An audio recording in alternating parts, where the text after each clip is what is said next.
I now give the floor to the representative of the Russian Federation.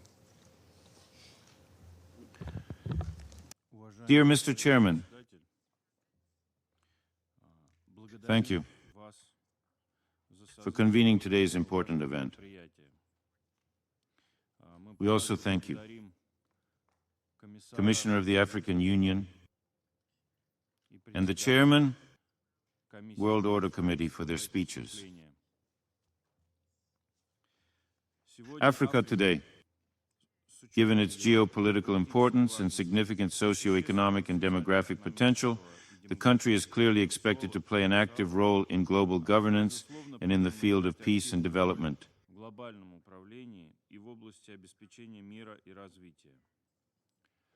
In addition, it is a logical continuation of Africans' efforts to address complex cross-border challenges. The African continent continues to face.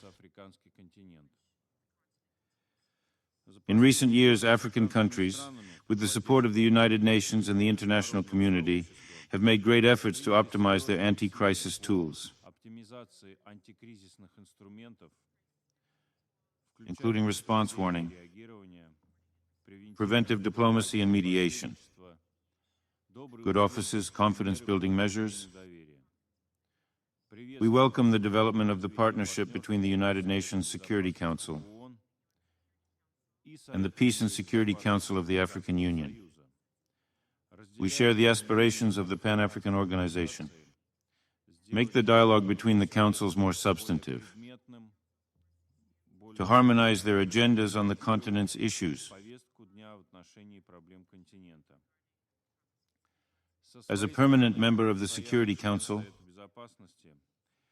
we will continue to focus the Council's activities on developing clear and realistic mandates for peacekeeping operations and mission mandates, and ensure strict control over their implementation. In adopting relevant resolutions and other decisions of the Council, we are focused on consolidating the position of the African Union. Afro broadcast by the Security Council Troika. In particular, they were supported last December. Prepared by Ghana, Gabon, and Mozambique. Security Council Framework Resolution on the Financing of African Union-led Peacekeeping Operations. Crucially, the document will improve predictability, reliability and flexibility of African peacekeeping resources.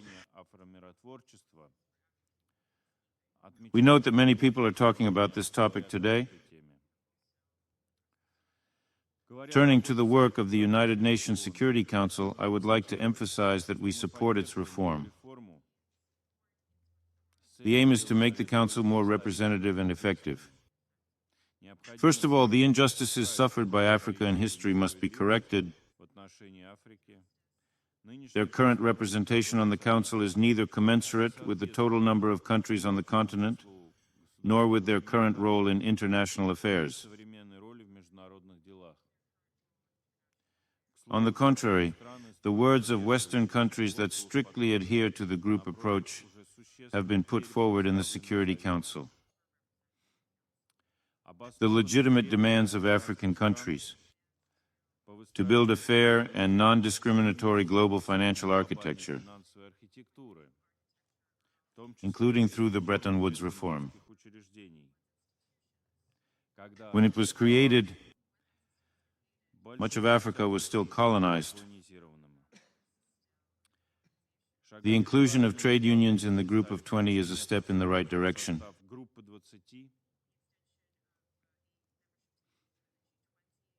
Strengthening the position of African countries in the work of the boards of the International Monetary Fund and the World Bank.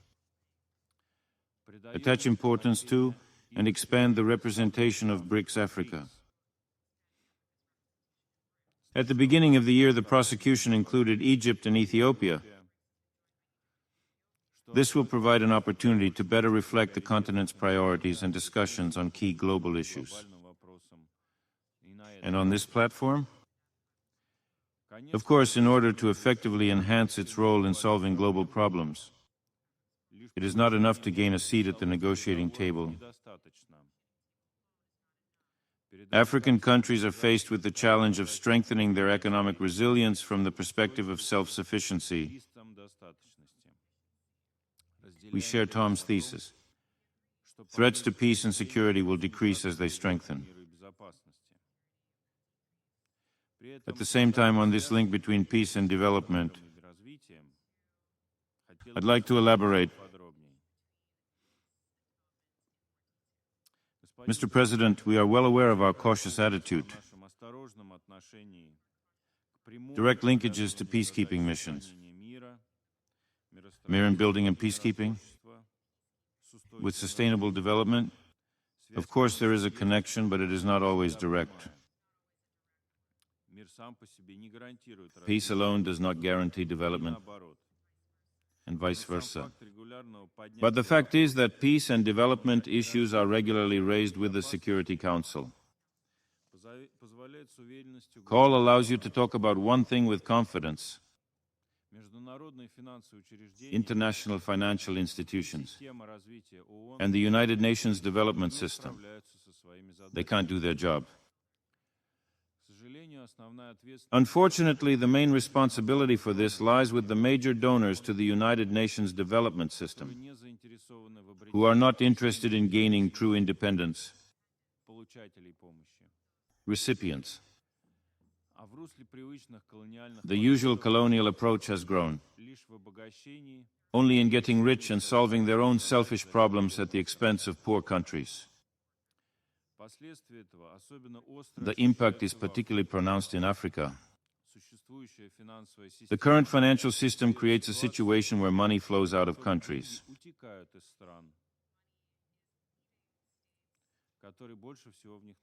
Who needs them most?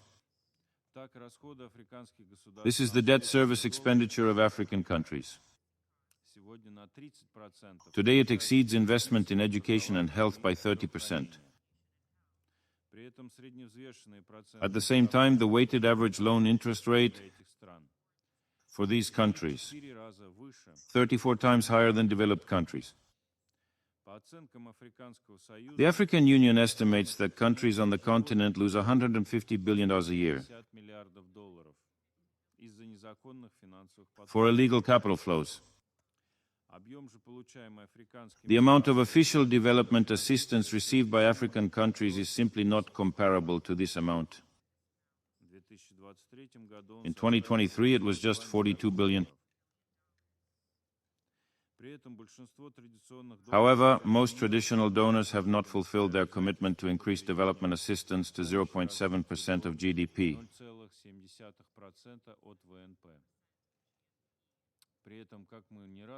At the same time, as we have pointed out more than once, aid to Ukraine, including its militarization, aid is growing exponentially, including at the expense of aid to developing countries. The Space Forum on Financing for Development was held last April.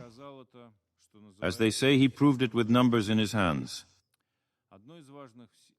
This is an important milestone in solving the problem of capital flight. The United Nations General Assembly resolution was adopted at the initiative of the African Group, initiated the process of drafting the United Nations Framework Convention on International Cooperation in Tax Matters. His goal? Reform the existing unfair international tax system. Rules imposed by a small number of developed countries often undermine the development and ultimately security of the global South.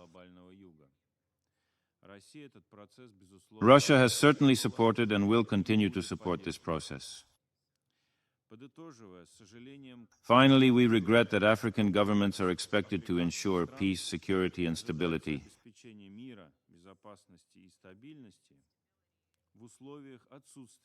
in the absence of economic security. Without African leadership, it is impossible to find solutions to these problems.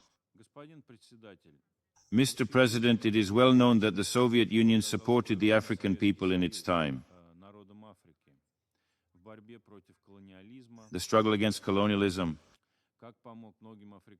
how it helped many African countries to become statehood, established the foundation of national economic personnel training.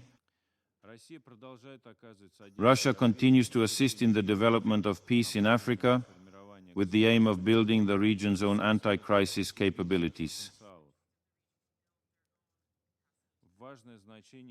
It is important to identify priority areas for cooperation with African countries, held in July 2023. To Russia-Africa Summit. We intend to work systematically to implement the action plan adopted as a result, including activities in the fields of security, economy, and social culture. We attach great importance to the transfer of technology and expertise without preconditions, development of critical infrastructure industries on the continent. We are developing interactions on topics of urgency to the region, such as health education, including epidemic safety. Russia offers the possibility of free study at Russian universities, in demand for civilian majors, for more and more Africans. We provide development assistance. In order to strengthen food security, China provides tens of thousands of tons of grain and chemical fertilizers free of charge without a visa. African partners most in need. In the near future, through the United Nations, we intend to launch a program to support agricultural sustainability in the Sahel region. We hope that these efforts will contribute to Africa's resilience and self-sufficiency.